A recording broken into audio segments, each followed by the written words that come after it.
यार ना मुबीना ठीक ठाक अल्लाह का शुक्र है। की आइखा रोले पाए होली कुछ भी नहीं और फिर बचे तो कोई होगी होगी बचो दी होगी। चलो शामी ऐसी वैसे से कुत्ता छुट्टा तो नहीं मुंह तो गया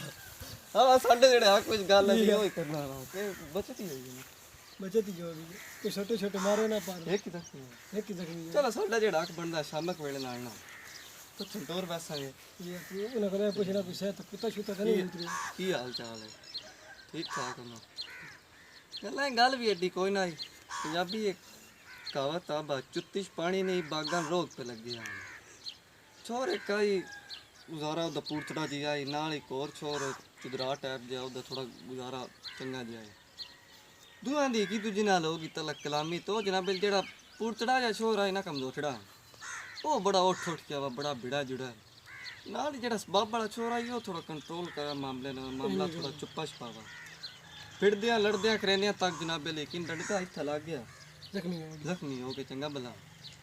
जेड़े बाल कुत्ता मुतर गया जेड़े बाले इंज आ रोंदे ना बताकल जे उन्हां कोल एडा सबाब शबाब उन्हां दा कोई नहीं हुंदा ते बाला कीड़ा भी उन्हां ने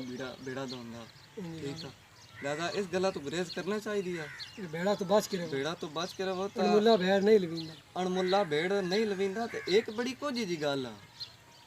बा एक बंदा बीमार है दादा ओदी खैरियत मालूम करना चाहिए की है जी डट्ठा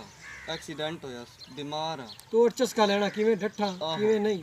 ਇਹ ਜਿਹੜਾ ਭੇੜਾ ਲਾਉਂਦਾ ਮਾਮਲਾ ਕਿੱਡਾ ਕੁਝ ਬੰਦਾ